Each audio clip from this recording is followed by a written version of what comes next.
자비로우신 우리 아버지 하나님, 이 시간 주 성령께서 함께 해주시고 또 여러 가지 성경에 대해서 궁금한 것들을 하나님의 말씀으로 풀 수 있도록 도와주시고 또 이 시간이 주 안에서 귀한 시간이 되도록 도와주시옵소서. 저희 행보를 말씀 위에 굳게 세워주시고 또 말씀 가운데 걸어갈 수 있도록 더욱 역사해 주시옵소서. 또 이곳에 참석하지 못한 형제자매들도 어디 있든지 주님께서 지켜주시고 도와주시옵소서. 또 말씀을 사모해서 여기 모인 각 사람 주의 거룩한 손으로 붙잡아 주시고 더욱 큰 은혜와 사랑을 허락해 주옵소서. 오늘 모든 시종 주 성령께서 함께해 주시고 도와주시기를 간절히 의지하오며 주 예수 그리스도 이름으로 기도하옵나이다. 아멘. 우리 성경 시편 126편 찾으시겠습니다.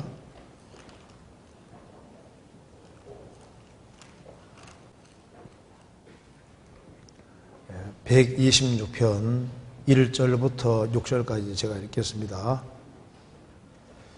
시편 126편입니다. 여호와께서 시온의 포로를 돌리실 때 우리가 꿈꾸는 것 같았도다.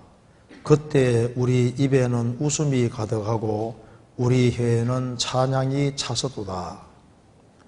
열방 중에서 말하기를 여호와께서 저희를 위하여 대사를 행하셨다 하여도다. 여호와께서 우리를 위하여 대사를 행하셨으니 우리는 기쁘도다.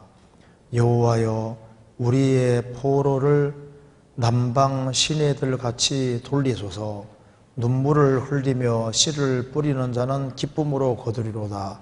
울며 씨를 뿌리러 나가는 자는 정령 기쁨으로 그 단을 가지고 돌아오리로다. 여기까지입니다. 원래 질의응답 시간이 한 달에 한 번 있는데 시간이 여의치 않아서 이렇게 이어서 2주 연속으로 하는 줄, 어떤 분은 연속으로 하는 줄 아는데 매주마다 하는 줄 아는데 매주마다 하는 게 아니고 한 달에 한 번씩입니다. 그래서 이제 저번 주는 8월 달이지 않습니까? 이번 주는 이제 9월 달이니까 한 달에 한 번입니다. 그래서 여기 이제 좋은 질문들이 좀 나와 있는데요. 먼저 여기에 시편 126편에 대한 질문을 제가 먼저 읽겠습니다. 제가 먼저 한번 읽어보겠습니다. 질문을 읽겠습니다. 시편 126편을 읽어보면 바벨론 포로에서 돌아오는 것에 대한 노래 같습니다. 말씀 중에 이해가 되지 않는 부분이 있습니다. 1절에 시온의 포로와 1절에 여호와께서 시온의 포로와 그 다음에 이제 그 뒤에 우리의 포로 4절에는 여호와여 우리의 포로를 그 말 나와야죠. 시온의 포로와 우리의 포로는 같은 것을 의미하는지 또 4절에 남방 시내들 같이 돌리소서 남방 시내들 같이 돌리라는 것이 어떤 의미인지 또 대사라고 하는 것은 포로들이 돌아오는 일을 의미하는 것인지입니다. 그리고 1절부터 4절까지 내용과 5절, 6절의 말씀이 연결이 부자연스럽게 연결되는 기록 느껴지는데 기록해 주신 의미 파악이 잘 되지 않습니다. 그리고 시편 126편의 말씀의 교훈을 풀어주시기를 부탁드립니다. 이 질문을 참 잘하셨는데요. 분명히 이분은 성경을 꼼꼼하게 읽는 분입니다. 그래서 1절부터 4절까지 읽다가 5절을 탁 넘어가면은 포로에서 돌아왔는데 포로에서 돌아오면은 기쁜데 또 눈물을 흘리며 씨를 뿌린다는 말이 문맥에 참 안 맞는 것 같다고 말입니다. 저도 구원받고 초창기 때 읽으면서 이게 좀 뭔가 문맥이 안 맞는 것처럼 보였는데 나중에 보니까 이게 맞는 얘기입니다. 그래서 여기 이제 이 질문을 같이 먼저 생각을 해봅시다. 먼저 질문 내용을 다시 보면은 시편 126편을 읽어보면 바벨론 포로에서 돌아오는 것에 대한 노래인 것 같습니다. 맞아요. 바벨론 포로에서 돌아오는 것을 배경으로 했습니다. 이스라엘이 하나님께 범죄한 죄로 이제 바벨론 왕 느부갓네살이 이스라엘 땅 쳐들어가서 이스라엘 민족을 심판하고 예루살렘 성전을 불지르고 그리고 솔로몬이 쌓아놓던 모든 보물을 몽땅 바벨론으로 가져갔습니다. 그리고 가난한 사람을 제외하고는 이스라엘 민족을 붙잡아서 1000km 넘는 곳으로 데려갔던 거예요. 그래서 바벨론에서 이스라엘 민족은 70년 동안 살면서 지렁이같이 벌레같이 취급받으면서 가장 비참하게 됐던 겁니다. 그런데 거기에서 이제 해방된 것을 노래한 거니까 바벨론 포로에서 돌아오는 곳에 대한 노래인 것 같습니다. 이 말이 맞습니다. 포로로 있다가 해방됐으니까 얼마나 기쁘겠습니까? 그런데 이제 말씀 중에 이해가 되지 않는 부분들이 있습니다.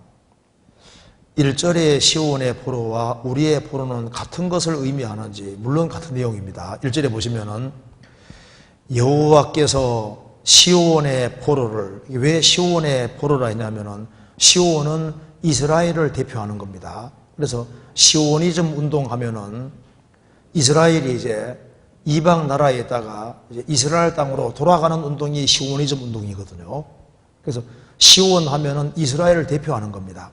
그래서 이스라엘 백성들을 딸 같은 시온이라고 했거든요. 그러니까 이 시온은 이스라엘을 대표하는 거예요. 그래서 시온의 포로들을, 그 말은 이스라엘의 포로를 다른 말로 시온의 포로라고 하는 겁니다. 7천년 동안 포로 잡혀갔으니까. 그래서 그 시온의 포로라 나와 있고 4절에 여호와여 우리의 포로를 남방 시내들 같이 돌려줘서, 여기 우리라는 것도 이스라엘 백성을 가르치고 우리의 포로를 남방 시내들 같이 돌리소서. 이제 이거 조금 더 설명드리겠습니다.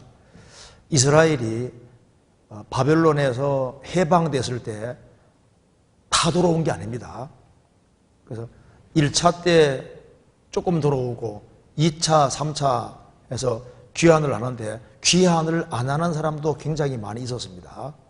왜냐하면 에집트, 여기 이제 이스라엘 민족이 바벨론 포로 생활할 때는 아주 고통을 받았는데 이제 페르시아의 고레스 왕이 이제 관용 정책을 취했기 때문에 상당한 자유를 허락했습니다. 그래서 정권이 바뀌고 나라가 바뀌었기 때문에 바벨론에서는 그렇게 시달렸는데 나라가 바꿔지면서 페르시아라는 나라가 되니까 이스라엘 민족은 바벨론에서 고생하고 살았지만은 정권이 교체가 되고 나라가 바뀌었기 때문에 좀 갑자기 좀 살 수 있게끔 된 거예요. 숨통이 터진 겁니다. 살만하니까 거기에 물러앉은 사람들도 많이 생긴 거예요. 그래서 이제 시온의 포로들을, 이스라엘의 포로들이 이제 이스라엘 땅에 이제 돌아가게 되는데 안 돌아오는 사람들도 많이 있었습니다. 그래서 이미 돌아온 사람도 있고 안 돌아온 사람도 있으니까 그 이스라엘의 포로들이 이미 돌아오고 있고 또 돌아오려고 하니까 다 돌아오기를 간절히 바라면서 지금 얘기를 하는 거니까 결국은 시온의 포로나 이렇게 우리의 포로나 똑같은 걸 얘기를 하는 거예요. 우리의 포로를 이제 이스라엘 땅에 돌아오게 해 주십시오. 그거 말하는 거니까 똑같은 내용입니다. 그리고 이제 4절에 우리의 포로를 남방 시내들 같이 돌리소서. 이게 얼른 잘 이해가 안 되지 않습니까? 근데 이걸 이해하기 위해서는 이스라엘 특별히 남방 지역, 사막 지역이기 때문에 비가 잘 안 옵니다. 근데 이제 이스라엘의 남방 쪽에서는 거의 비가 안 옵니다. 그러니까 이스라엘은 여름 내내 건기거든요. 여름 내내 건기니까 비가 안 옵니다. 그래서 이스라엘은 이제 가을부터 비가 오기 시작해요. 그래서 이제 가을에 비가 오는데 9월달, 10월달에 이제 비가 처음으로 내리는데 그걸 이른비라고 하는 겁니다. 9월, 10월달에 이제 이른비가 내리고 짱대비 같은 비가 내리고 그 다음에 이제 겨울 내내 간헐적으로 비가 계속 오는 거예요. 그러다 또 봄이 되면 또 늦은 비가 아주 엄청 내립니다. 그렇게 해서 수확을 하거든요. 이스라엘은 특별히 남쪽은 사막 기후이기 때문에 비가 잘 안 오는데 폭우 쏟아지듯이 간헐적으로 갑자기 비가 한번 많이 올 때가 있습니다. 그러면 없던 시내가 갑자기 생기는 거예요. 그래서 물이 아주 갑자기 엄청 이렇게 흘러내리는데 잠시 후에는 싹 없어져 버리거든요. 왜? 땅 자체가 물을 흡수하는 땅이니까 비가 내릴 때는 아주 시내가 엄청 흐르는 것처럼 보이는데 조금 시간 지나면 다 물속에 땅속에 싹 들어가 버리는 거예요. 그래서 이제 그걸 얘기하면서 남방 시내들 같이, 그러니까 이제 이런 얘기입니다. 이거 보시면 이제 비가 남쪽에 비가 갑자기 와서 엄청난 물이 쏟아지면 갑자기 없던 시내가 생겨서 물이 갑자기 이제 샥 흘러가지 않습니까? 물이 갑자기 샥 흘러갔다가 잠시 없어지는데 이스라엘 포로들이 돌아올 때 이제 저 페르시아 쪽에서 이제 이스라엘 민족이 돌아올 때 남방 시내 없던 시내에 갑자기 생겨서 물이 그냥 갑자기 그냥 샥 와서 시내들이 샥 흘러서 이렇게 흘러가는 것처럼 이스라엘이 저 멀리에서 남방 시내들이 갑자기 없다가 확 생기는 것처럼 이스라엘 민족이 갑자기 엄청 많은 무리가 몰려서 이스라엘 땅에 돌아오는 그 모습하고 이게 이제 시내의 모습하고 비교해 놓은 거예요. 그러니까 없던 시내가 갑자기 확 생겨서 이제 쫙 물이 흘러가는 것처럼 이스라엘이 갑자기 우르르 몰려와서 이스라엘 땅으로 샥 돌아가는 모습하고 똑같이 매치시켜서 설명하는 거니까 무슨 말 이해되죠? 그러니까 이스라엘 민족이 아주 갑자기 아주 엄청 많이 우르르 몰려와서 이스라엘 땅에 돌아오는데 그 돌아오는 모습이 쫙 몰려올 거 아니에요. 물이 져서 쫙 몰려올 때 시내가 갑자기 확 흐르는 것처럼 이제 그렇게 이스라엘 민족이 오는 것처럼 그렇게 오게 해달라는 간절한 기도입니다. 이제 그 내용이고, 그 다음에 여기에 질문이 대사라고 하는 것은 포로들이 돌아오는 일을 의미하는 것입니까? 하는 질문입니다.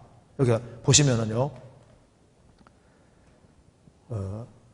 2절에 그때 우리 입에는 웃음이 가득하고 우리 혀에는 찬양이 차서도다.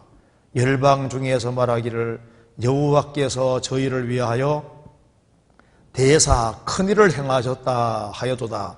여호와께서 우리를 위하여 대사 큰일을 행하셨으니 우리는 기쁘도다.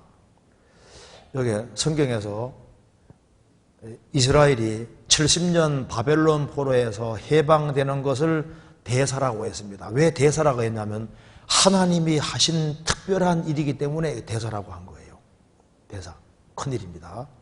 그래서 인간이 하는 일은 아무리 큰일이라도 큰일일 수 없습니다. 왜? 세상 사람들이 수고하는 모든 수고는 불탈 것으로 수고하는 거니까 큰일이 될 수 없는 거예요.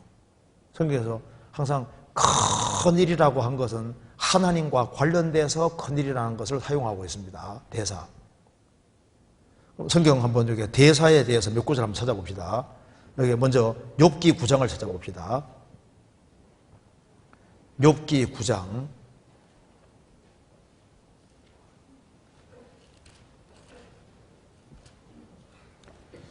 9장 10절 한번 같이 읽어봅시다. 청량할 수 없는 큰 일을 셀 수 없는 기이한 일을 행하시느니라.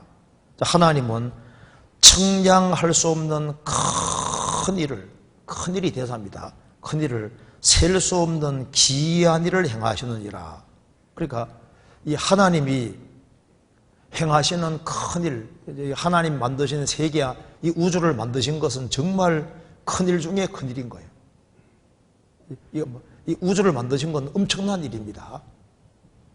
그래서 제가 어젠가요, 그저께인가, 이제 어떤 분이 이제 설명을 하는 걸 제가 들었는데요. 설명이 좀 좋더라고요. 여기 이제 이 컵을 이제 이 태양계라고 이렇게 예를 들면은 이렇게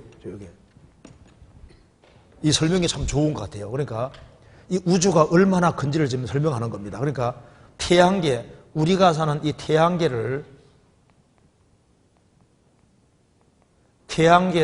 이제 컵으로 이렇게 컵 크기라고 이렇게 생각을 하면은 이제 우리 은하계가 얼만큼 큰지를 설명하면서 우리 은하계는 크기가 대충 어느 정도냐면은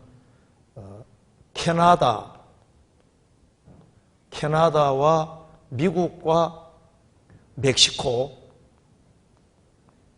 요 세 개를 합쳐진 크기를 이제 이걸 은하계라고 생각하면 된다고 말입니다. 그러니까 우리 태양계도 이게 얼마나 큰데 우리 은하계가 우리 은하계 한 개만 해도 캐나다, 미국, 멕시코 이게 얼마나 큰 땅덩어리인데 그 큰 땅덩어리 속에 컵 하나가 어디 있으면 보이지도 않을 거 아니에요.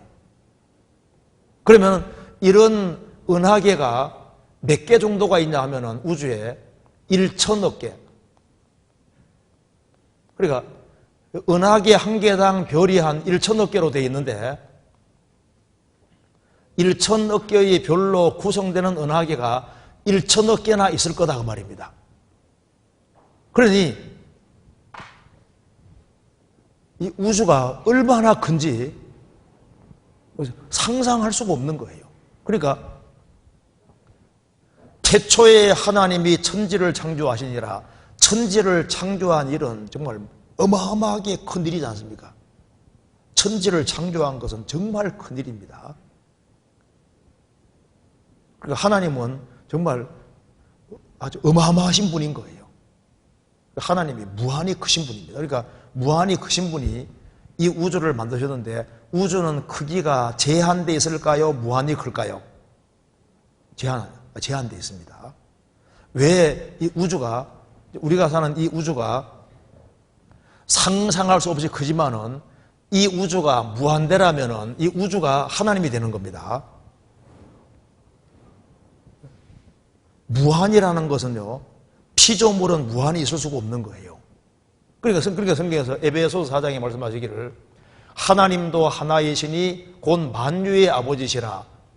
만유 위에 계시고 만유를 통일하시고 만유 가운데 계셔도 하나님은 이 우주를 만드신 분이기 때문에 우주를 창조했다, 만들었다는 건 피조물이니까 만들어진 것은 무한자가 될 수 없는 겁니다. 그러니까 크기가 제한돼. 그러니까 하나님은 이 대우주를 만드셨으니까 우주를 초월해서 우주 바깥에도 계시고 우주 바깥에도 계시니까 우주가 크기가 제한됐다는 말이 맞죠. 그래서 이제 아인슈타인 같은 사람은 망원경에서 가지고 쫙 보면은 뒤통수가 보일 거라고. 이 우주가 분명히 빛이 졸전되기 때문에 이게 무한히 큰 게 아니다 그 말입니다. 우리가 몰라서 그렇지 우주는 크기가 제한되어 있는 게 맞습니다. 근데 인간이 측량을 못할 뿐인 거예요. 어쨌든 간에 창조는 정말로 엄청난 거예요. 에디슨이 10,000개 정도의 제품 만들었다는데 좀 뭐 발명왕이라고 그러지 않습니까? 그런데 진짜 발명왕은 누굽니까? 하나님이시죠. 하나님 만드신 게 얼마나 많은데 하나같이 하나님이 정말 신기하게 만드셨습니다. 창조는 대사에 속하는 거예요. 그리고 여기에 출애굽기 찾아봅시다. 14장.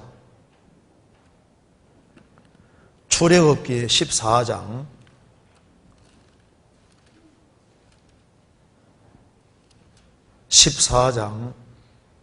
31절.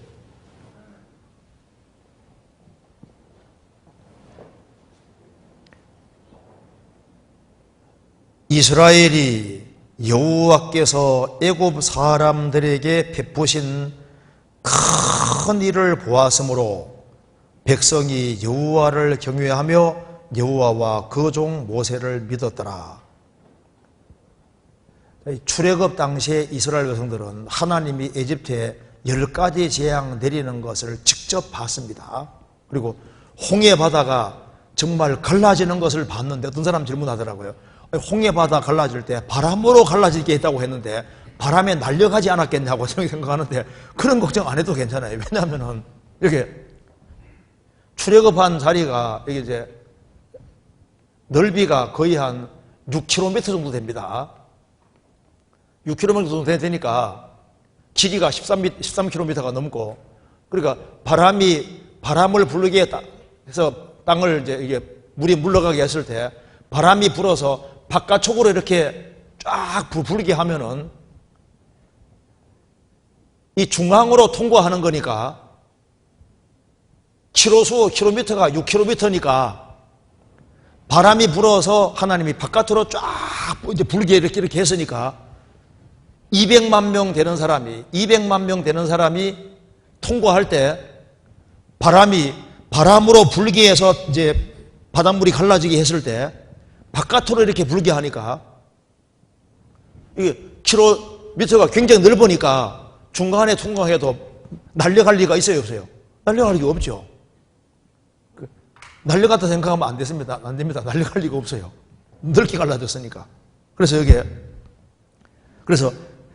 이스라엘이 여호와께서 애굽 사람들에게 베푸신 큰 일을 보았으므로 백성이 여호와를 경외하며 여호와와 그 종 모세를 믿었더라. 그러니까 홍해바다 갈라지고 이스라엘 민족 200만 명 되는 사람이 홍해바다를 통과하고 에집트 군대가 몰살한 이것은 하나님이 행하신 큰 일, 그러니까 출애굽 사건은 하나님이 행하신 진짜 큰 일이었던 겁니다.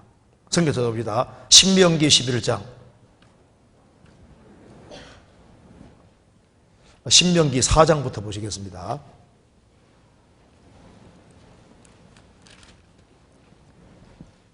신명기 4장 32절입니다.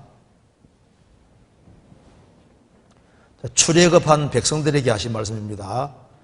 내가 있기 전 하나님이 사람을 세상에 창조하신 날부터 지금까지 지나간 날을 상고하여 보라.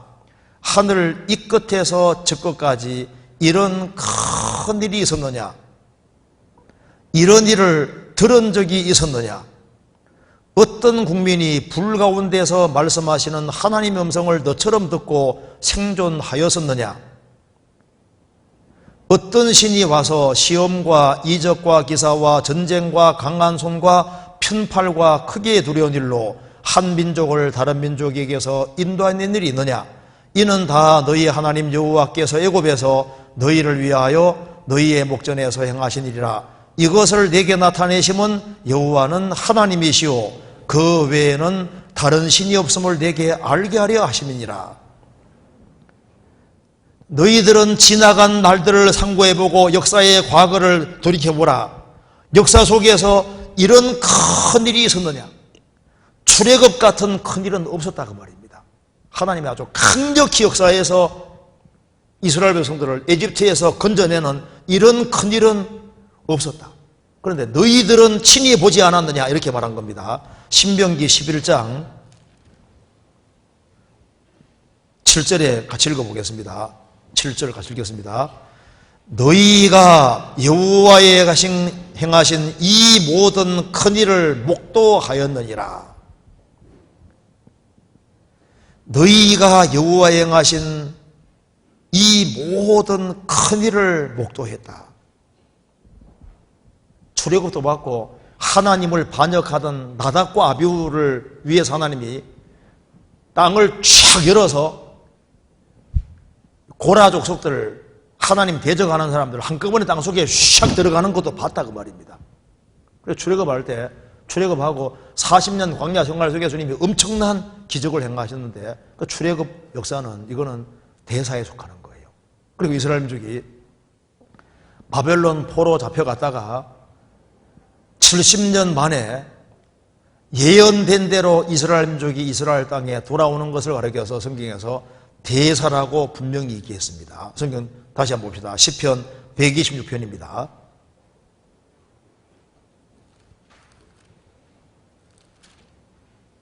1절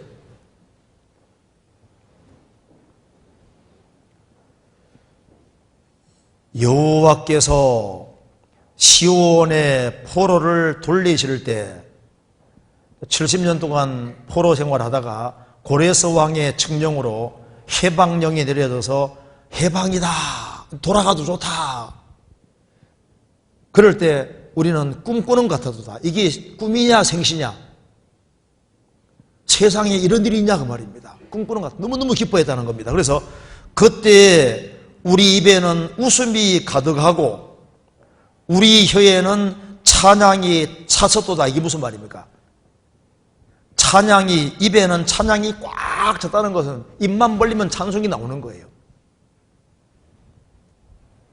열방 중에서 말하기를 여호와께서 저희를 위하여 대사를 행하셨다 해도다.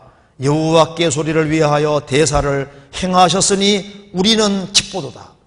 바벨론 포로에서 해방된 것이 대사고 그 대사가 우리에게 이루어졌으니 우리는 기쁘도다. 바벨론 포로에서 돌아오는 것은 정말 대사가 맞잖아요. 그런데 정말 큰 대사가 뭐냐 하면은 하나님이 사람이 되신 거예요. 하나님이 사람이 되셔서 이스라엘 땅에 33년 생애를 사셨는데 3년 반 동안 공생애 하시면서 이스라엘 땅을 두루다니시면서 주님이 얼마나 많은 일을 행하셨습니까? 그래서 성경에 보면은 군대 귀신 들린 사람, 엄청나게 많은 귀신이 들어간 사람, 그 사람을 주님이 낫게 했을 때 주님이 큰 일을 행하셨다고 얘기하셨습니다. 한번 찾아봅시다. 마가복음 5장입니다.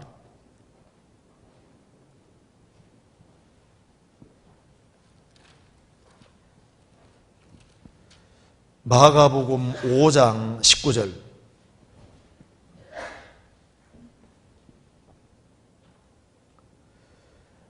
허락지 아니하시고 저희에게 이르시되 집으로 돌아가 주께서 내게 어떻게 큰 일을 행하사 너를 불쌍히 여기신 것을 내 친속에게 고하라 하신대. 이 사람이 군대 귀신 들려서 제정신이 아니었습니다. 무덤 사이에 살고 그리고 밤낮 괴성을 지르면서 쇠고랑 채워넣어도 다 끊어버리잖아요. 예수님이 내 이름이 뭐냐? 우리는 군대입니다라고 했습니다. 예수님 나오라니까 우리 그냥 보내지 마시고 저 돼지떼 속에 보내주시라고. 그래서 예수님이 가라 하시니까 군대 귀신이 몽땅 나와서 2,000마리 되는 돼지 속에 샥 들어가서 몰살하지 않습니까? 그래서 이 귀신이 돼지를 좋아하는, 더러운 귀신이 돼지를 좋아하는 것이 맞습니다. 푸닥거리 할 때 뭐 해놓고 합니까? 돼지머리 잡아놓고 하죠. 그 이유가 있어요. 우리 그 구원받으신 분 한 분 중에 무당으로 있다가 구원받으신 분이 있는데 그분이 남자 무당입니다. 그런데 이제 공조수양관에 붙잡혀 와서 하나님 말씀을 듣는데 자기가 무당이니까 말씀이 들어오질 않죠. 그분 얘기를 하는데 귀신이 항상 들어와 있는 게 아니랍니다. 그때 제 기억으로는 그때 셋이 들어와 있다고 이렇게 들어있었는데 귀신이 여기 들락날락 한다는 거예요. 집처럼. 그런데 이제 그리스도인들이 많이 모였으니까 여기 있다고 싫다고 이제 밖에 나가서 이제 밖에 나가 있는 상태였답니다. 근데 하나님 말씀은 안 들어오죠. 그런데 우리 한 목사님이 개인 상담하는 걸 옆에 듣고 이분이 충격을 받은 거예요. 바로 개인 상담해 주시는 분이 여기에 군대 귀신 들린 사람에 대한 얘기를 쭉 해주면서 2,000마리 이제 돼지 속에 귀신들이 샥 들어가는 얘기를 해주고 몰살하는 얘기를 했는데 그걸 견넘어 듣다가 있지 않습니까? 듣다가 이분이 충격받은 거예요.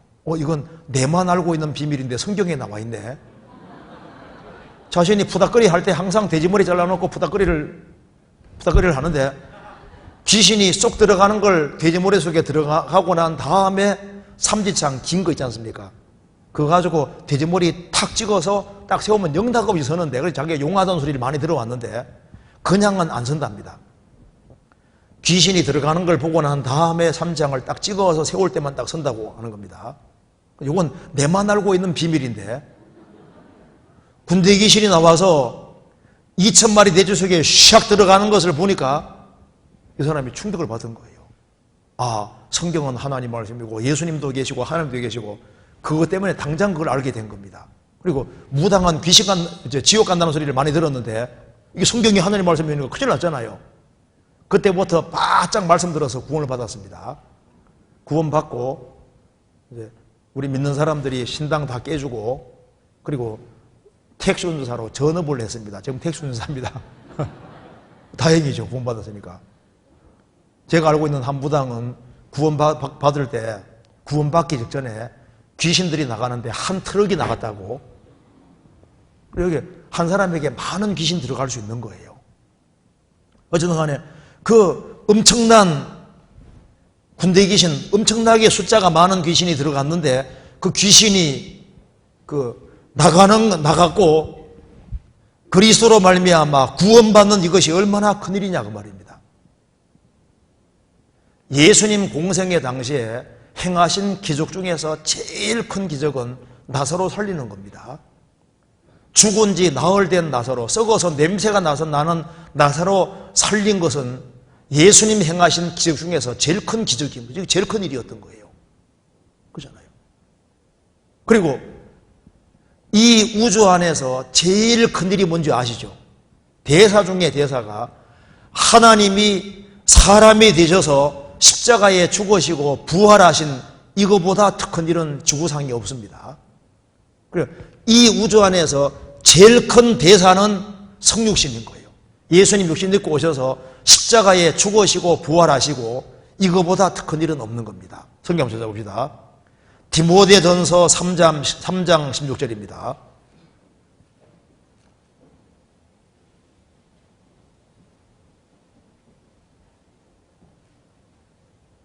(3장 16절) 같이 읽겠습니다. 크도다 경건의 비밀이요 그렇지 않다 하는 이 없도다. 그는 육신으로 나타난 바 되시고 영으로 의롭다 하심을 입으시고 천사들에게 보이시고 만국에서 전파되시고 세상에서 믿음 받으시고 영광 가운데서 올리우셨음이니이다. 크도다 경건의 비밀이요 그렇지 않다는 이 없도다. 그는 예수님은 육신으로 나타난 바 되시고 영어로 입으시고 천사들에게 보이시고 만국에서 전파되시고 세상에서 믿음 받으시고 영광 가운데서 올리십니다. 그러니까 예수님이 세상에 오셔서 십자가에 죽으시고 부활해서 승천하신 이것이 가장 큰 일이고 신앙생활의 비결은 여기에 있다고 말입니다. 죽으시고 부활하신 바로 주님이 바로 교회의 머리로 있으니까 그 교회에 연결되어 있는 그 속에서 신앙생활의 비결이 있고 그리고 경건의 비밀이 거기에 있는 거예요. 그래서 예수님이 죽으시고 부활하신 것이 가장 큰 일이고 죽으시고 부활하심으로 완성하신 구원 이것이 성경 속에서 가장 큰 것으로 되어 있는 거예요. 그래서 마리아는 예수님을 배웠을 때 처녀가 애를 뵌 것이 문제가 아니라 예수님 구세주를 자기가 자기 태속에 가지고 있으니까 이것이 얼마나 큰 일인지를 얘기했습니다. 성경 누가복음 1장 보시겠습니다. 누가복음 1장 49절 1장 49절 49절 같이 읽겠습니다. 능하신 이가 큰 일을 내게 행하셨으니 그 이름이 거룩하시며 능하신 이가 큰 일을 내게 행하셨으니 처녀가 애를 뱉다는 이런 일은 역사 속에서 없었는데 마리아가 구세주를 예수님을 자신 태에 뵀으니 이게 얼마나 큰 일이냐, 구세주를 가지고 있으니 얼마나 이게 놀라운 일이냐 그 말입니다. 그런데 그것만 놀라운 것이 아니라 우리가 구원받을 때 주의 영이 내 속에 들어오시잖아요. 그러니까 우리 개인에게서 진짜 제일 대사가 뭘까요? 내가 하나님의 은혜와 사랑으로 구원을 받았다. 이거는 우리 일생에서 제일 큰 대사가 내가 예수 믿고 구원받은 것이 제일 큰 일인 거예요. 죄 사함을 얻으라 그리하면 성령을 선물로 받으리니 죄 사함 받은 사람 속에 성령이 선물로 들어와 계신 이것이 이거보다 큰 일이 어디 있어요. 그리고 지금도 지구상에서 가장 큰 프로젝트가 진행 중에 있습니다. 그게 바로 주님 몸된 교회를 완성하는 거예요. 오순절에 성령이 강림하심으로 이제 교회가 시작이 되는데 하나님이 하시는 일 중에서 제일 길게 하시는 것이 바로 이거라는 거 아세요? 천지를 창조하는 데는 6일이지 않습니까? 솔로몬, 여기에, 그리고 성막 짓는 데 딱 1년 걸렸습니다. 솔로몬 성전 짓는 데는 7년이 7년. 그런데 교회를 완성하는 것은 지금 2000년 세월 걸려서 지금 교회를 만들어가고 계시는 거니까 하나님이 하시는 프로젝트 중에서 제일 큰 프로젝트가 뭘까요? 주님 몸 된 교회를 완성하는 것. 이것이 주님이 하시는 제일 큰 일에 속하는 거예요. 뜻이 하늘에도 같이 땅에서도 이루어지다. 땅에 이루어지는 역사 가운데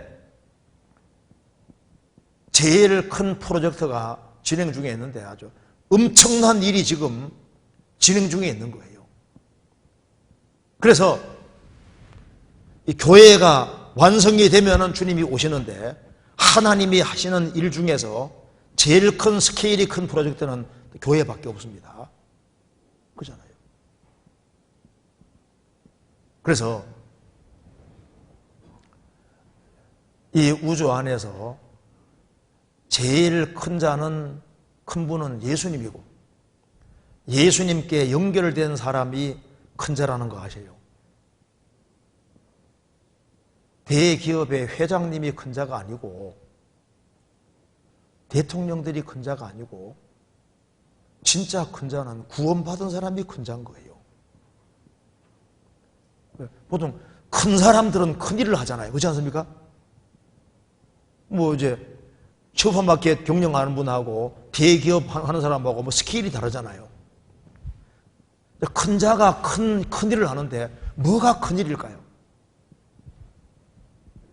징기스칸이 몽골 제국을 창건했다. 그게 큰 일일까요? 한 구원받은 일개의 촌부, 한 아낙네가, 여자분이 자기 자녀를 구원의 길로 인도하는 이것이 큰 일일까요? 어떻게 생각하세요? 큰 사람이 큰 일을 한다니까요. 그러니까 구원받은 사람이 큰 자고 구원받은 사람이 큰 일을 하는 거. 그러니까 한 사람 영혼을 구원받게 하는 거.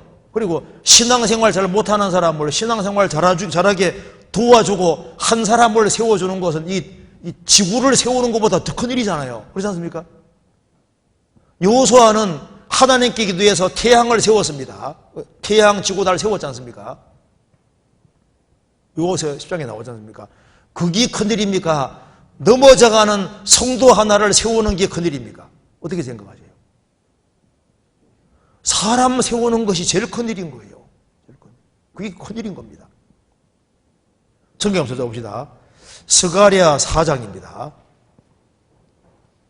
스가랴 4장 10절입니다.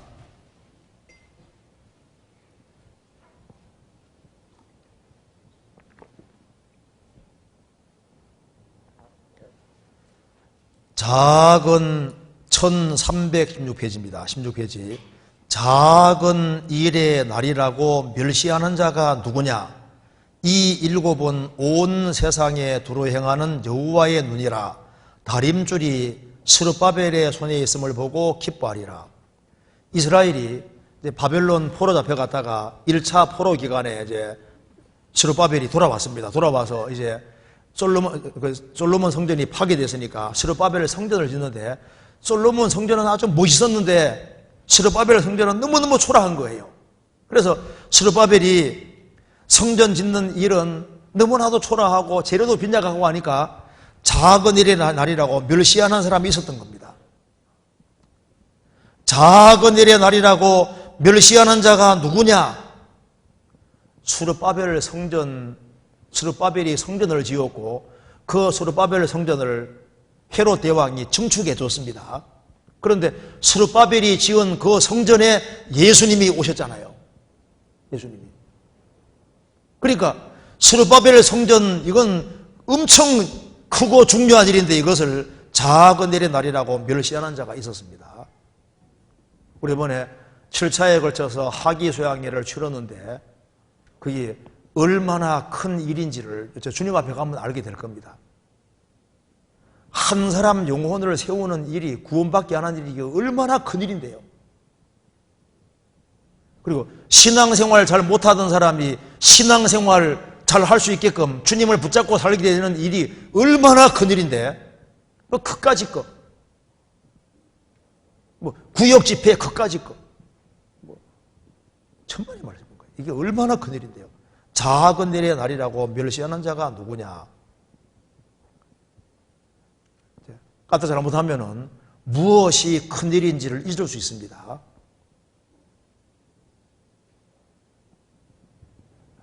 무엇이 큰 일일까요? 죽어가는 환자를 살리는 것이 큰 일일까요? 죽은 영혼을 살리는 것이 큰 일일까요? 그러니까 우리가 대사가 뭔지를 정확히 알 필요가 있습니다. 성경 예레미야 45장 보시겠습니다. 예레미야 45장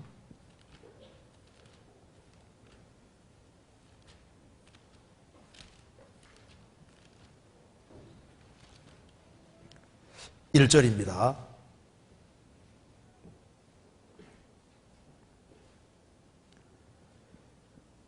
유다왕 요시야의 아들 여호야김 제4년에 네리야의 아들 바룩이 예레미야의 구전대로 이 모든 말을 책에 기록하니라.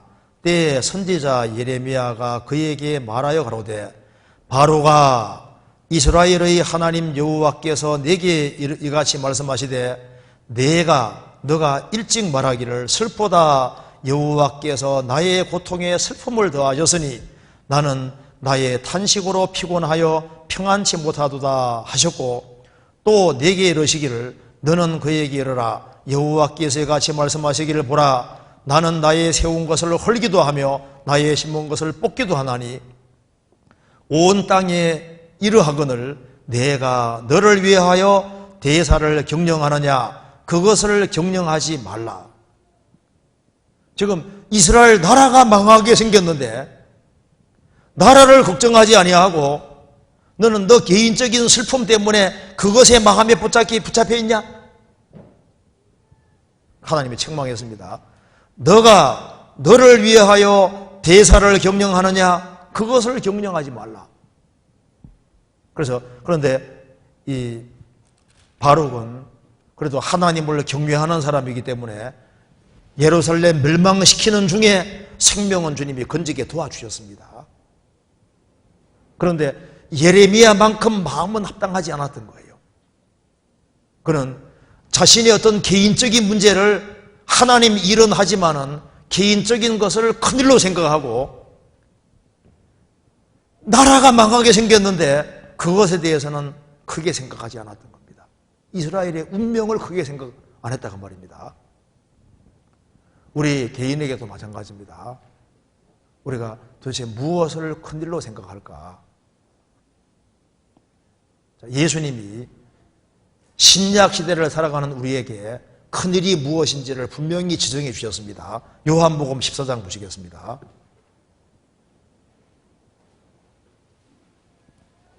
(14장) 12절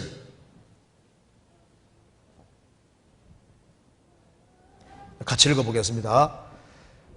내가 진실로 진실로 너희에게 이르노니 나를 믿는 자는 나의 하는 일을 저도 할 것이요 또한 이보다 큰 것도 하리니 이는 내가 아버지께로 가미니라. 예수님 행하신 제일 큰 일은 죄와 허물로 죽었던 영혼을 살리는 일인데, 예수님 제 아들도 베드로 사도도 죽은 자를 살리지 않습니까? 그렇잖아요. 다비다 여제자를 살렸습니다. 그뿐 아니라 예수님보다 더 큰 것도 하리니 이는 내가 아버지께로 가미니라. 이보다 더 큰 것도 할 것이다. 더 큰 일이 복음 전해서 영혼을 구원받게 하는 일입니다. 그래서 대사, 바벨론 포로에서 해방되는 게 대사인데 그 대사가 우리에게도 이루어진 거예요. 그래서 우리가 이 세상에서 가장 큰 일을 하는 사람이란 걸 알아야 됩니다. 고명한 자가 고명한 일을 하는 거예요. 그리고 이제 시편 다시 봅시다. 126편 다시 봅시다.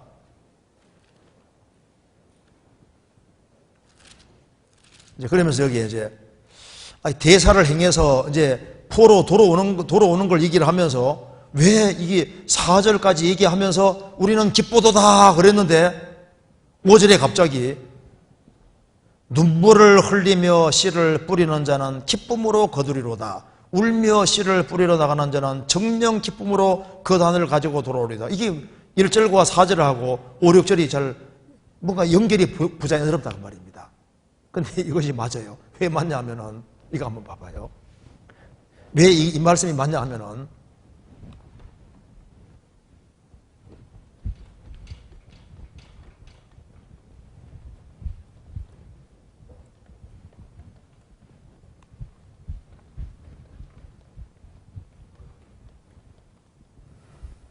자, 여기 봅시다. 이스라엘 민족은 여기 이제 바벨론에 살았습니다. 바벨론에 살고, 바벨론에서 이제 이스라엘 땅에 올라면은, 이스라엘 땅까지 올라면은, 여기가 1000km가 넘습니다. 그리고 이제, 지금 여기 이제 바벨론이라는 나라에 있다가, 고레스 왕이 이제 해방령을 내려서 나라가 이제 페르시아라는 나라가 되고 페르시아의 왕 고레스가 해방령 내렸으니까 여기는 좀 살기 편안하게 된 거예요. 좀 살만하게 된 겁니다. 살만하게 돼서 여기에 안주하는 사람들이 많았거든요. 이스라엘 사람 중에. 그런데 이제 3차에 거쳐서 이제 1차 2차, 3차 이제 돌아오는데요. 1차로 돌아온 사람이 누구냐 하면은 여기 이제 스룹바벨하고 여호수아 중심으로 해서 1차로 돌아오고 그 다음에 이제 에스라가 돌아오고 그 다음에 세 번째 느헤미야가 들어옵니다. 돌아오는데 아셔야 될 것은 바벨론 나라가 이스라엘 침공해서 예루살렘 성전은 불타버리고 이스라엘은 황폐하게 돼서 전쟁으로 유린당했기 때문에 할 일이 엄청 많았던 거예요. 그럼 생각해 보세요. 여기에서 일로 돌아오는 사람들은 편안한 곳으로 가는 게 아닙니다. 바벨론 포로 잡혀갔다가 일단 여기까지 가는데 1000km 넘게 가는 것도 일단 고생이고, 그렇죠? 가는 게 문제가 아니라, 여기 이제 1차, 2차, 3차 돌아올 때, 돌아오는 사람들이 여기에 돌아오면은, 여기에 할 일이 산적해 있는데, 먼저 어떤 일을 해야 되냐 하면은, 이 황폐한 이스라엘, 전쟁을 경험하고 황폐한 이스라엘 땅에 가서, 여기서 성전을 지어야 되는데, 많은 반대 세력이 있는 가운데 스룹바벨과 여호수아가 중심에 대해서 성전을 짓잖아요. 성전 짓는데 방해 세력이 많아서 학개서가 뭔지 아시죠? 학개서는 주로 뭘 얘기하는 내용인지 아시죠? 너희들 성전 지을래 안 지을래? 할게요. 학개서 성전 짓는 내용입니다. 그러니까 이제 성전 짓는 게 엄두도 안 나니까 여기에서 돌아온 사람들이 자기 일에 빨랐던 거예요. 이건 성전 짓는 건 엄두가 안 나는 겁니다. 그런데 이제 하나님의 동료를 받아가지고 성전 짓는데 많은 반대 가운데서 성전을 지어야 되고, 그리고 이제 에스라는 왕에게 구하는 것은 다 받는 사람인데 에스라가 일군의 사람들을 데리고 와서 이 사람들의 신앙을 부흥시키는 일을 해야 되고, 또 느헤미야는 돌아와서 느헤미야는 페르시아 총독이었습니다. 페르시아에서 아주 술 맡은 관원장으로 고관 대작인데 느헤미야가 이제 성벽을 만드는 거예요. 그러니까 여기에 성전을 짓고 신앙을 부흥시키고 많은 반대 속에서 성벽을 재건하고 이 도시를 황폐한 도시를 다시 정비하고 이런 작업을 할 때 눈물이 흐릅니까? 안 흐릅니까? 고생이 있지 않습니까? 그리고 여기에 이제 포로에서 돌아오는 사람들은 고생할 걸 각오하고 돌아오는 사람들인 거예요. 그러니까 구원의 기쁨이 너무 크기 때문에 고생은 되지만은 다시 그 옛날 이스라엘처럼 영광스럽게 만들 그 소망 가지고 돌아오는 거니까 여기 이제 5절에 말한 대로 눈물을 흘리며 씨를 뿌리러 간다는 말이 맞다가 이 무슨 씨냐 하면은 이렇게 성전이 지어지고 이스라엘의 신앙을 회복시키고 성벽 같은 것이 다 만들어지고 해야만 이스라엘 자손들이 영적으로 튼튼하게 되고 신앙이 부흥될 거 아니에요. 그러니까 여기에 이것이 씨를 뿌리러 가는 길이 맞다 그 말입니다. 여기에서 돌아와서 고생해서 성전을 짓고 그리고 이제 성경을 배우고 성벽을 만들고 그렇게 해서 도로 정비하고 이제 이렇게 하는 모든 것이 씨를 뿌리는 것이었습니다. 왜? 신앙을 부흥시키기 위해서. 그래서 우리를 다시 한번 살려서 우리의 신앙을 부흥시켜줘서 하나님으로 기뻐하게 아니하시나이까. 바로 이 내용이 바로 이겁니다. 찾아봅시다. 여기에 시편 85편 보시겠습니다.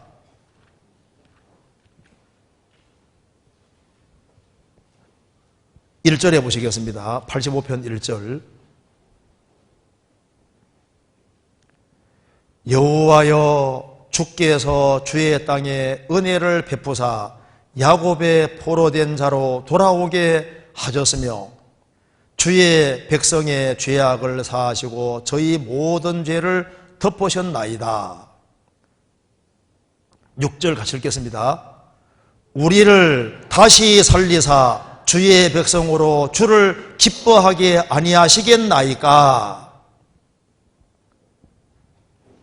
이 다윗과 솔로몬 당시에 이스라엘이 얼마나 부흥했습니까? 이때는 정말 이스라엘 백성들이 기쁨 가운데 하나님을 섬겼는데 나라가 망하고 바벨론 포로 잡혀갔다가 다시 돌아왔는데 하나님 그 옛날처럼 우리를 다시 살리사 우리 신앙을 부흥시키사 주의 백성으로 주님을 기뻐하게 아니하시겠나이까. 이런 마음 가지고 돌아왔던 거예요. 그래서 눈물을 흘리며 씨를 뿌렸고 결국에는 그들은 기쁨으로 단을 거두게 됐다는 것은 그 결과를 주님이 충분히 나타내셔서 신앙의 부흥이 실제로 오게 됐던 겁니다. 성경 찾아봅시다. 미가서 7장 보시겠습니다. 7장 11절.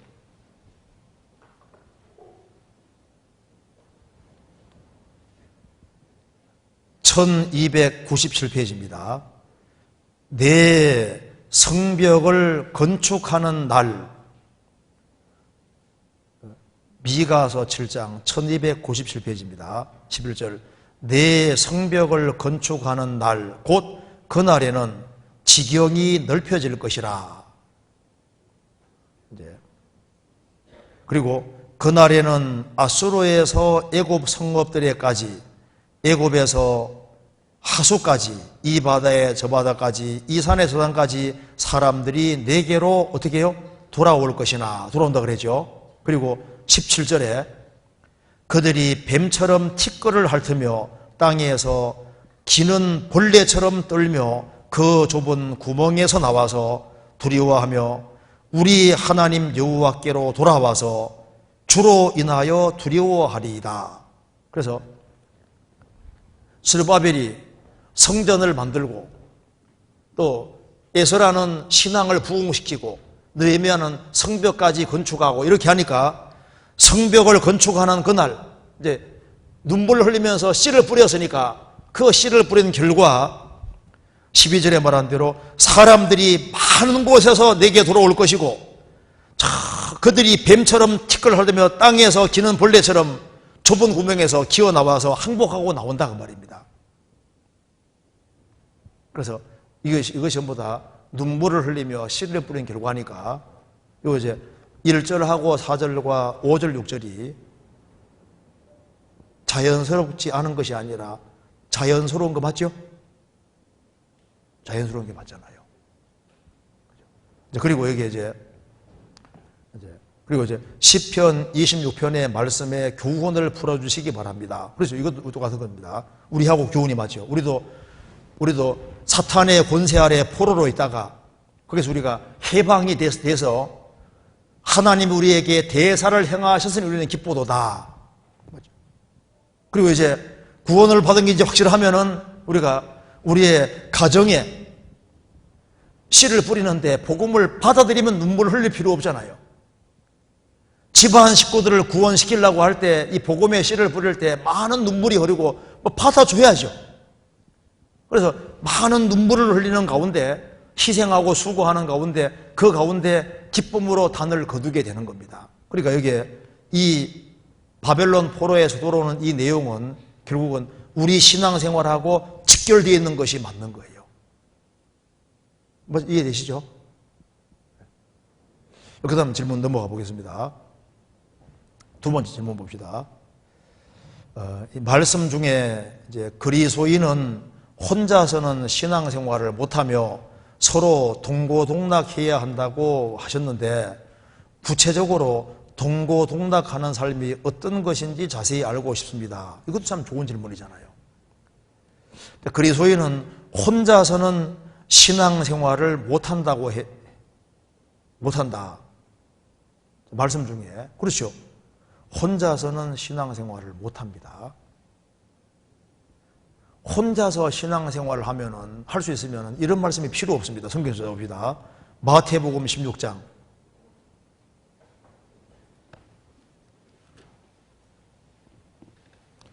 마태복음 16장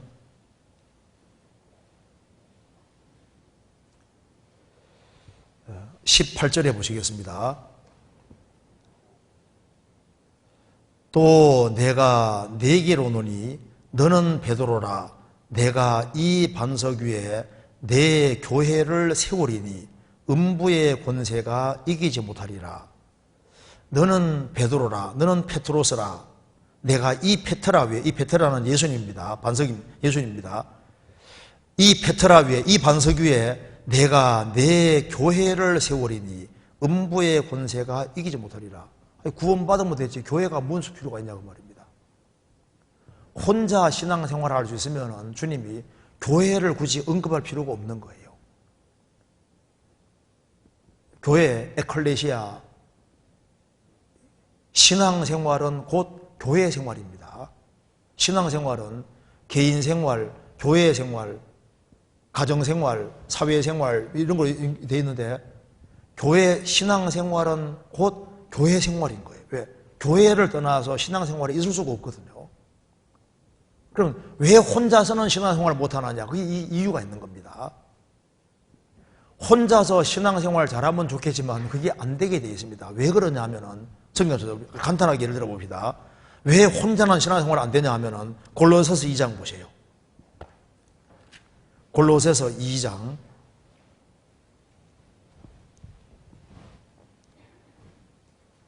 23절 보시겠습니다. 이런 것들은 자의적 숭배와 겸손과 몸을 괴롭게 하는 데 지혜 있는 모양이나 오직 육체에 좇는 것을 금하는 데는 유익이 조금도 없느니라. 한번 따라해 봅시다. 오직 육체에 좇는 것을 금하는 데는 유익이 조금도 없느니라. 이게 무슨 말이냐면은 이제 한 사람이 구원받고 난 이후에 신앙생활을 하는 데 있어서 신앙생활을 잘 하면 좋은데 신앙생활을 못하게 막는 세력이 있습니다. 그럼 막는 세력 중에 첫 번째가 바로 이건 거예요. 육체에 좇는 것을 금지해야 되는데, 그러니까 사람이 이제 구원을 받았을 때 사람은 영혼과 이제 몸으로 이렇게 되지 않습니까? 근데 한 사람이 구원받을 때 성령이 영 속에 들어오십니다. 성령 영 속에 들어오시는데 구원을 받아서도 여기 보면은 사람에게는 소마라는 부분이 있고 소마가 있고 사르커스가 있는데 소마는 영어로 말하면 바디입니다. 몸입니다. 근데 사르커스는 영어로 말하면은 심플레이션입니다. 죄된 본성인데 구원을 받아도 아담의 요즘 받은 타락된 기질이 속에 남아 있어요. 이게 법처럼 얼마나 이 법이라는 건 성경에서 이게 파워, 힘을 가리키는 겁니다. 육신이 얼마나 끈질기게 강한지 몰라요. 그래서 육체 좇는 것을 이게 금지시켜야만 성령을 따라서 이제 신앙생활을 쭉 해야 되는데 성령을 따라 살라고 하면은 잡아당기는 게 육신이거든요. 그러니까 육체 쫓는 것을 금지하고 성령 따라가야 돼. 따라가려고 하면 항상 걸리적거리는 게 육신인 거예요. 육신이 잡아당기는 거예요. 신앙생활 잘하려면 잡아당기거든요. 육신만 잡아당기면 좋은데 육신만 잡아당기는 게 아니라 이 죄 많은 세상이 잡아당깁니다. 세속적인 세상이 우리를 막 계속 부르고 있잖아요. 이거 보러 와라, 뭐 하라, 막 계속 불러대고, 그 다음에 마귀가 우리 시대에 얼마나 바쁘게 움직이는지 모릅니다. 그래서 마귀가 맹공격을 포부되고 있으니까 이제 성령을 쫓아서 살아가는 게 신앙생활인데 성령 쫓아 살아가려고 하는데 이게 안 되는 거예요. 제일 문제가 이거다 그 말입니다. 욕심. 잡아당기는 거예요. 그래서 이제 바울 사도가 얘기합니다. 너희들 무슨 수를 쓰더라도 육체에 좇는 것은 금지를 시킬 수 없다는 겁니다. 그래서 이제 절간에 스님들은 막 목탁 두드리고 있지 않습니까? 근데 그때는 잠시 육신을 이제 중지시킨 거 보이처럼 보이지만 밖에 또 나오면 그냥 샥 나오는 거예요. 이게. 그러니까 억지할 뿐이지 이걸 통제를 할 수가 없거든요. 그래서 성경에서 말씀했습니다. 그러니까 하나님께서 왜 교회라는 것이 꼭 필요하냐? 교회는 주님의 몸이라고 했습니다. 그러니까 주님은 교회의 머리시고 구원받은 무리가 몸인데 왜 교회가 필요한지를 설명했는데 교회가 필요한 주된 이유 중에 제일 첫 번째가 바로 육체에 좇는 것을 금하는 이 문제는 인간 힘으로 안 되기 때문에 여기 이제 설명을 해놓은 거 한번 봅시다. 자, 먼저 바울 사도가 얘기했습니다. 자, 너희들 이 죄된 본성, 육체 쫓는 것 이거 자체를 금지시키기 위해서 너희들이 아무리 노력해봐라 안 될 거다 하면서 예를 들고 있습니다. 첫째 예를 드는 것이 뭔지 봅시다. 8절에 누가 철학과 헛된 속임수로 너희를 노력할까 주의하라. 이것이 세상 사람의 유전과 세상의 초등학문을 좇으며 그리스도를 좇음이 아니니라. 자, 세상 철학, 세상의 많은 공부 이런 것들이 육체 욕심 쫓아낼 수 있느냐? 안 된다는 겁니다. 그래서 공부를 많이 한다고 해서 육체 욕심 쫓겨나는 게 아니거든요. 공부는 방법이 아닙니다. 공부만 해가지고 될 문제가 아닌 거예요. 세상 공부만 해가지고 육체 욕심 쫓겨나가느냐? 심차게 살아나게 할 수 없습니다. 그리고 뒤에 16절에 그러므로 먹고 마시는 것과 절기나 월삭이나 안식일을 인하여 누구든지 너희를 편론하지 못하게 하라. 이것들은 장래일의 그림자이나 몸은 그리스도의 것이니라. 먹고 마시는 것, 절기, 월삭, 안식일을 준수하고 그게 무슨 말입니까? 여러 가지 종교 형식입니다. 종교적인 어떤 형식을 준수한다 할지라도 그 종교적인 형식이 속에 있는 욕심을 쫓아낼 수가 없다는 겁니다. 그리고 18절에 누구든지 일부러 겸손한 것, 그러니까 일부러 겸손하려고 노력하는데 그것이 인위적으로 겸손을 하고 하는데 그것도 한계가 있고 안 되는 거예요. 그리고 일부러 겸손함과 천사 숭배함을 인하여 너희 상을 빼앗지 못하게 하라.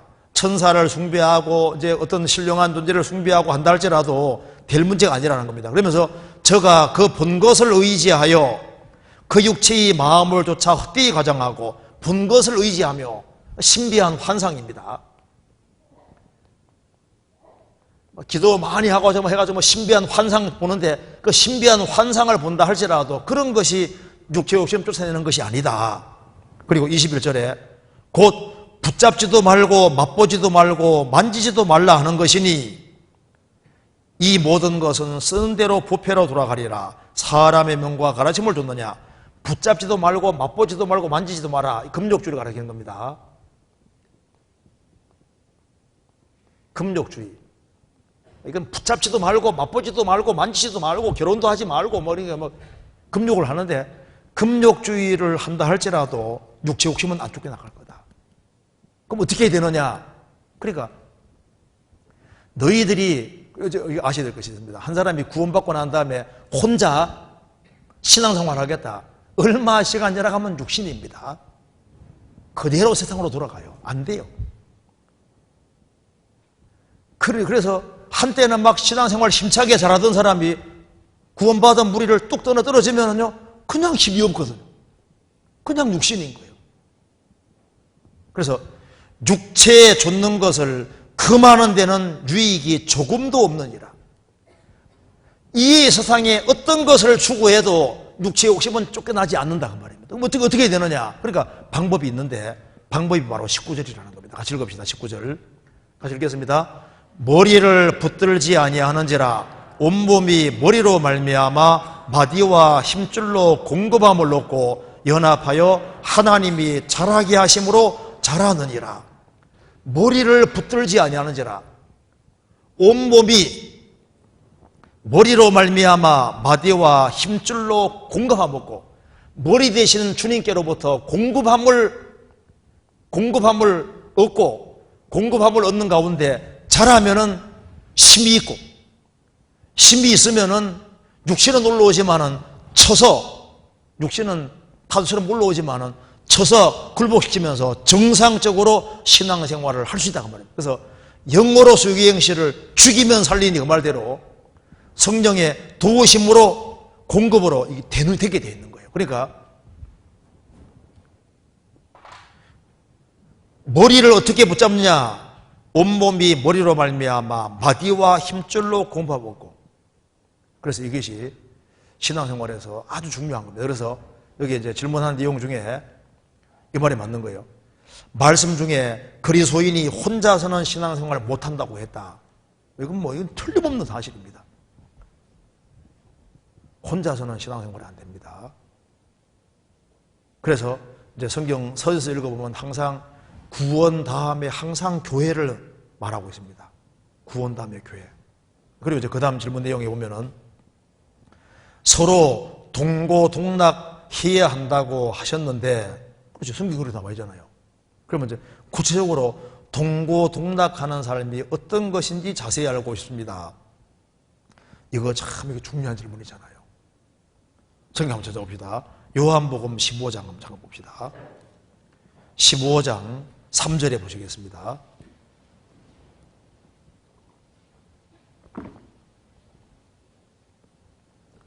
(15장 3절에) 너희는 내가 일러준 말로 이미 깨끗하였으니 내 안에 거하라. 나도 너희 안에 거하리라. 가지가 포도나무에 붙어있지 아니하면 절로 과실을 맺을 수 없음 같이 너희도 내 안에 있지 아니하면 그러하리라. 나는 포도나무요 너희는 가지니 저가 내 안에 내가 저 안에 있으면 이 사람은 과실을 많이 맺나니 나를 떠나서는 너희가 아무것도 할 수 없음이니라. 이거 진짜 많이 배웠지 않습니까? 주님은 포도나무고 우리는 가지로 연결되어 있는데 내가 정말 가지로 연결되어 있을까? 그래서 가지로 연결된다는 말이 바로 이 말입니다. 찾아봅시다. 시편 133편 보시겠습니다. 시편 133편. 저희 오늘 질문 중에서 이게 제일 중요할 것 같습니다. 133편 1절부터 3절까지 같이 읽어보겠습니다. 형제가 연합하여 동거함이 어찌 그리 선하고 아름다운고 머리에 있는 보배로운 기름이 수염 곧 아론의 수염에 흘러서 그 옷깃까지 내림 같고 헐몬의 이슬이 시온의 산들의 내림 같도다. 거기서 여호와께서 복을 명하셨나니 곧 영생이로다. 여기 이제 동고동락하고 같이 붙어 있고 동고동락하는 그 뜻이 뭔지를 여기에 설명을 해놨습니다. 이거 봅시다. 여기 이제 제일 먼저 간단하게 뭘 말씀하셨냐면요, 형제가 연합하여 동거함이 어찌 그리 선하고 아름다운고. 그러니까 주님이 머리고 교회는 몸이고 우리는 지체의 각 부분인데 연결되어 있다는 뜻이 뭐냐 하면은, 형제가 연합하여 동거함이 어찌 그리 선하고 아름다운고. 형제가 연합하여, 연합이란 말이 무슨 말이냐면, 이 연합이란 말이 제일 먼저 쓰이는 것이 창세기 2장입니다. 아담 하와 둘이 하나가 되는 게 연합이니까, 연합이란 말이 처음 쓰이는 것이 부부입니다. 부부 사이에. 그러니까 부부 사이에 부부가 둘이 하나가 되는 게 연합인 거예요. 하나가 되는 거예요.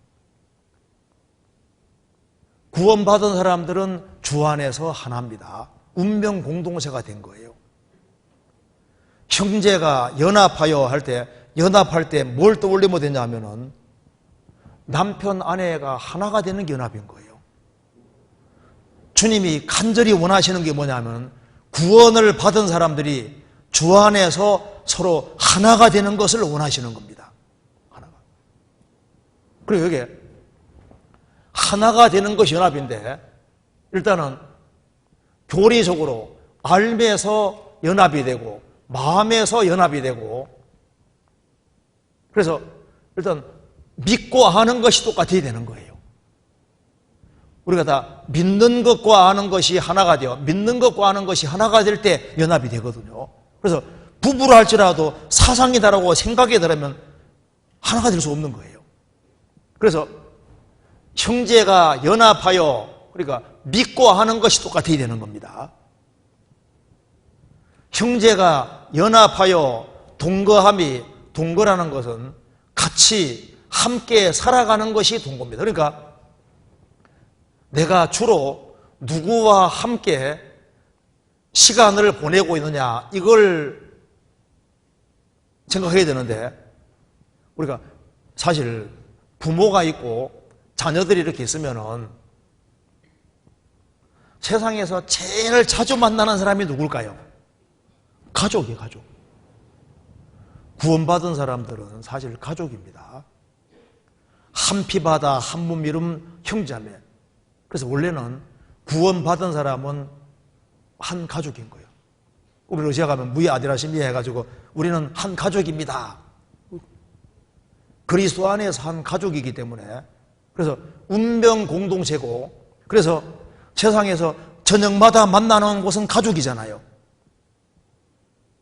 그래서 여기 이제 질문한 내용 중에 형제가 여기 이제 동고동락하는 삶이 어떤 것인지 자세히 알고 있습니다. 이제 이걸 알기 위해서는 시편 133편에 형제가 연합하여 동거함이 어찌 그리 선하고 아름다운고 라고 하면서 그 뒤에 머리에 있는 보배로운 기름이 수염 곧 아론의 수염에 흘러서 그 어깨까지 내림받고, 아론은 대상입니다. 이 아론 대상의 수염에서, 이제 아론은 기름 부음 받은 자이기 때문에 아론은 예수님의 그림자입니다. 그래서 아론의 수염에서 기름이 쫙 흘러내려서 어깨까지 내림받고, 성령 역사가 어깨까지 구석구석에 다 미치는 거예요. 연합하고 동거하는 사람에게 미치는 겁니다. 그리고 헐몬의 이슬은 은혜인데 헐몬산의 이슬이 시온의 산들의 내림 같도다. 시편 125편에는 구원받은 한 사람 한 사람을 시온 산과 같다고 했는데, 그 시온의 산들, 이스라엘 둘러싼 시온의 산들이 있고, 거기에 헐몬산은 제일 높은 산인데 헐몬의 제일 높은 산에서 시온의 산들에 은혜 이슬이 내려오는 것처럼 구원받은 한 사람 한 사람을 가리켜서 시온산이라고 표현을 했습니다. 그리스도인들은 산과 같은 존재니까 사실 한 가족으로 태어나고 한 가족이 되면은 운명 공동체이기 때문에 산처럼 항상 제자리에 항상 있는 것이 가족인 거예요. 형제인 거예요. 그렇죠? 한 가족으로 탄생하면은 일생 동안 그 가족으로 계속 있는 거예요. 그래서 산처럼 딱 있다는 말이 맞는 거라고요. 가족은, 육신의 가족은 태어나서 죽을 때까지 운명 공동체로 항상 같이 있는데, 요즘은 주님 피로 구원을 받았다고 하는데 사는 자기 위치를 항상 딱 차지하고 있는데 있을 자리에 같이 안 있는 거예요. 그러니까 그리스도인들이 같이 모이는 자리에 같이 모이고 눕는 자리에 같이 눕고 운명과 오락을 같이 함께하고 이렇게 해야 되는데 가족이라고 생각을 하지 않는 거예요. 가족.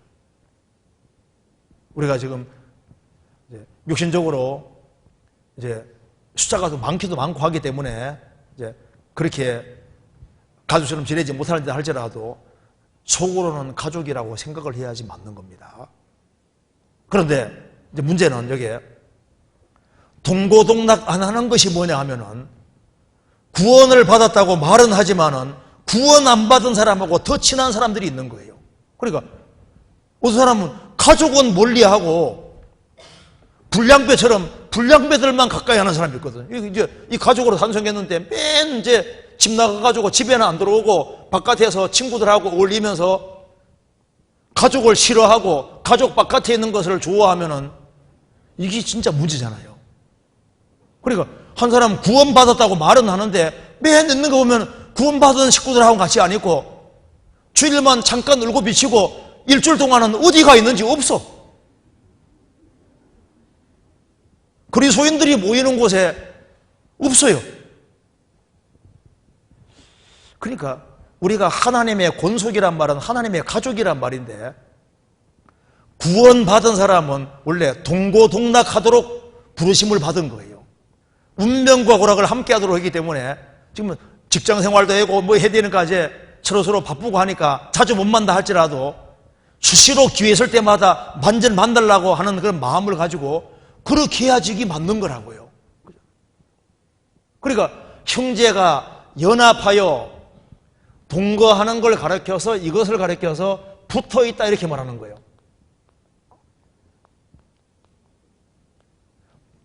나는 포도나무고 너희는 가지니 그 말이 무슨 말입니까? 여기 보면요, 이 손가락은 몸에 항상 딱 붙어있잖아요. 그래서 항상 공급을 받고 있는 거거든요. 이게 붙는 거잖아요. 그리고 포도나무 가지는 딱 붙어서 항상 공급을 받고 있는 거라고. 그렇잖아요.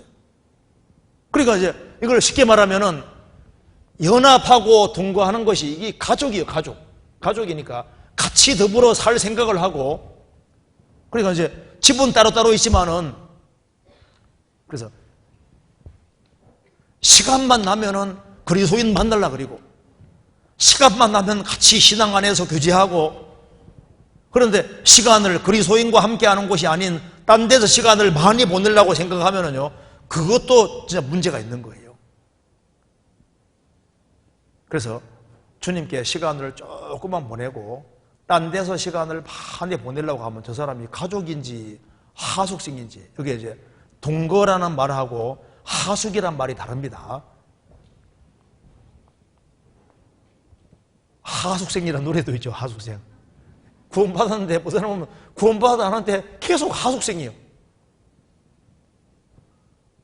하숙생이 되면 안 되는 거예요. 그래서 우리가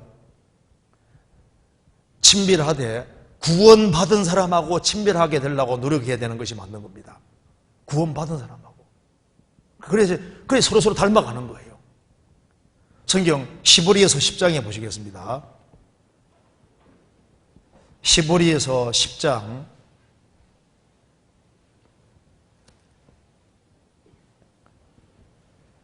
24절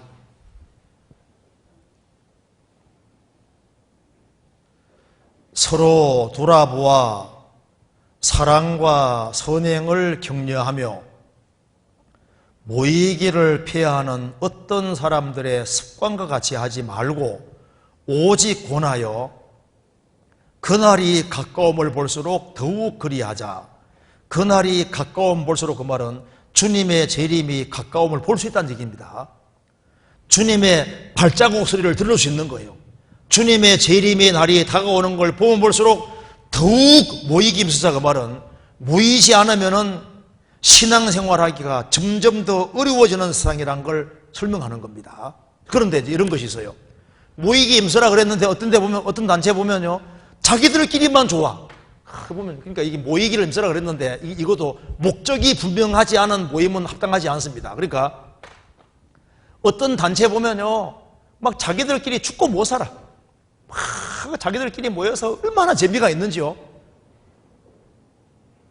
그런데 거듭난 그리스도인이 자주 모인다 할지라도 진정한 교제가 뭔지를 모르면은요, 합당하지 않을 수 있습니다. 그러면은 이게 그리스도인들이 모인다 할지라도 진정한 교제가 뭔지를 확실하게 아는 가운데 모여야 됩니다. 그러니까 그 진정한 교제가 도대체 뭐냐 그 말입니다. 이걸 설명해 놓은 책이 바로 빌립보서입니다. 그러니까 에베소서 다음에 빌립보서인데, 에베소서는 교회가 뭔지를 설명하고 빌립보서는 교제가 뭔지를 설명하고 있는데, 그럼 교제가 도대체 뭐냐? 교제가 뭔지 알려면 빌립보서 보면 되는 거예요. 빌립보서는 교제가 뭔지를 4장에 걸쳐서 설명하고 있습니다. 교제가 뭔지 봅시다. 성경 빌립보서 1장 보시겠습니다. 우리는 자주 모이고 같이 모이고 하는데 목적이 있어요. 여기 봅시다. 빌립보서 1장 4절입니다. 간구할 때마다 너희 무리를 위하여 기쁨으로 항상 간구하면 첫날부터 이제까지 복음에서 너희가 교제함을 인함이라.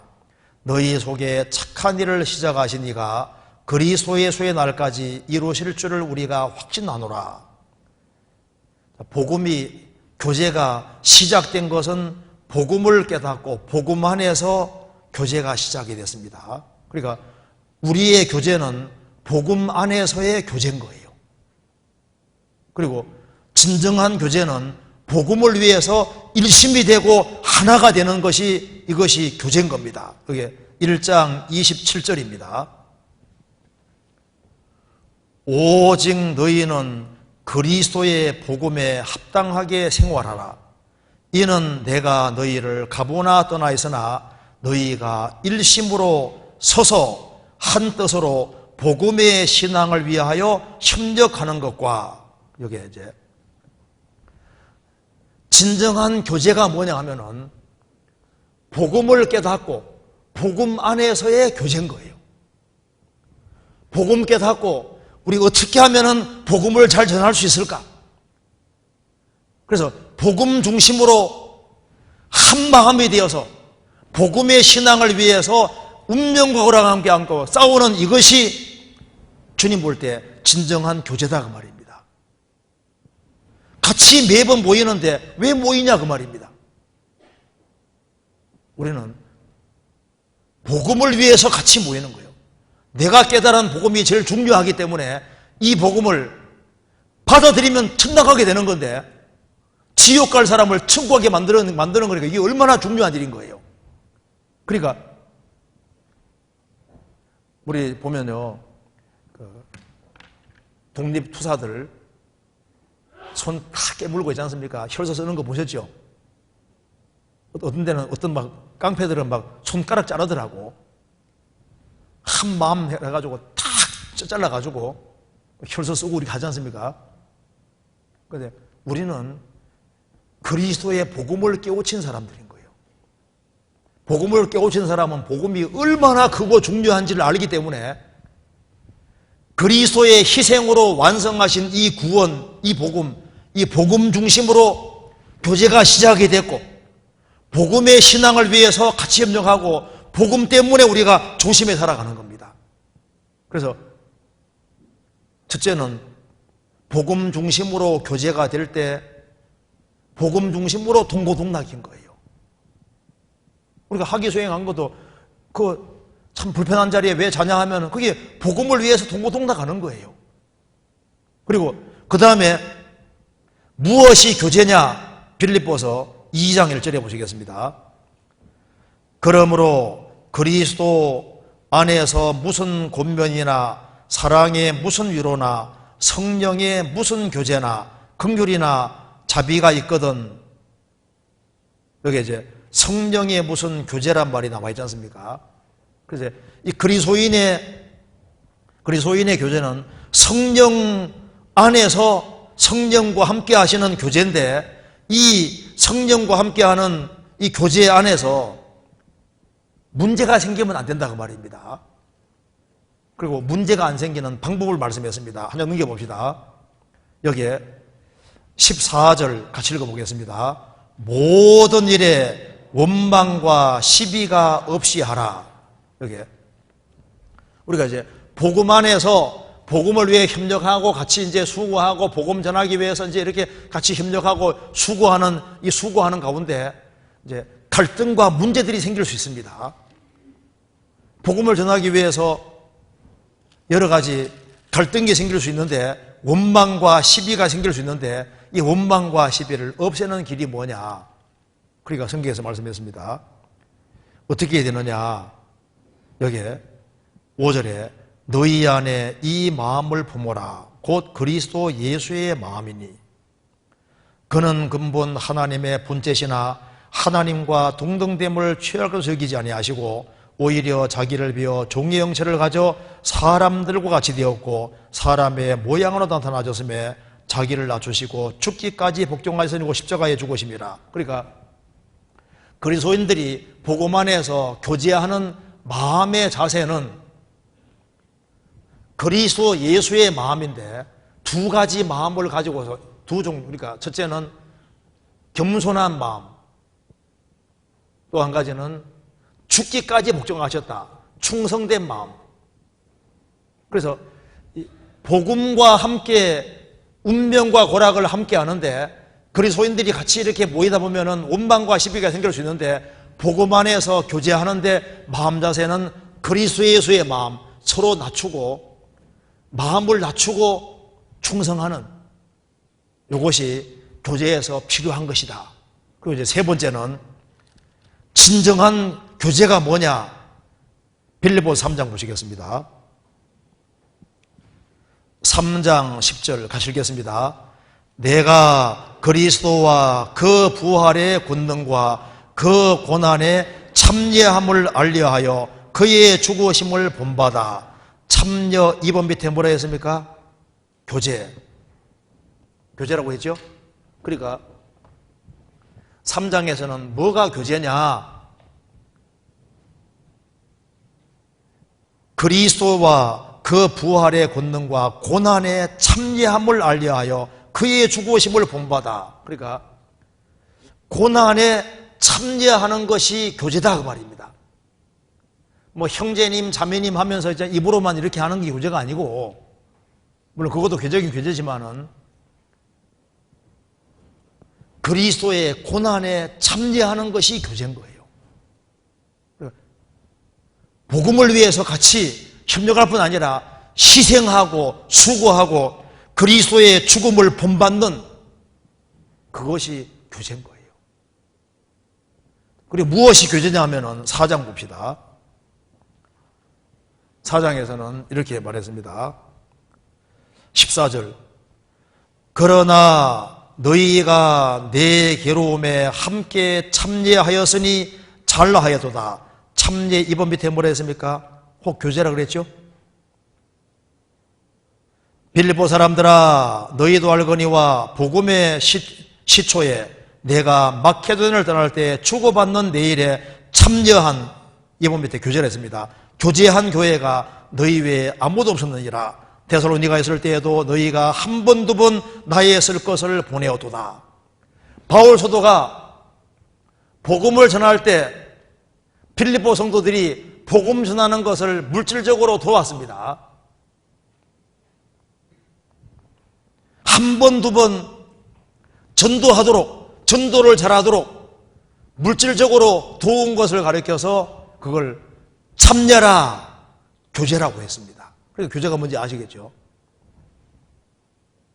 교제라는 것은 복음에서 교제가 시작이 됐고 복음을 위해서 협력하고 복음 중심으로 교제하는 것이 진정한 교제고, 그리고 이 복음을 전하기 위해서는 마귀의 반대도 있고 육신도 있기 때문에 원망과 시비가 생길 수 있는데, 그러니까 복음 안에서의 교제에서는 그리스도 예수의 마음을 더 낮추고 남을 나보다 낮게 여기는 그것이 꼭 필요한 것이다.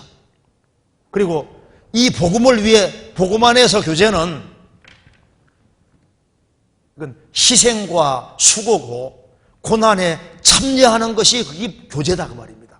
그리고 복음 전해지는 그것에 물질을 바르게 사용하는 것, 그것이 바로 교제하는 것이다. 이렇게 교제의 정의를 내리고 있습니다.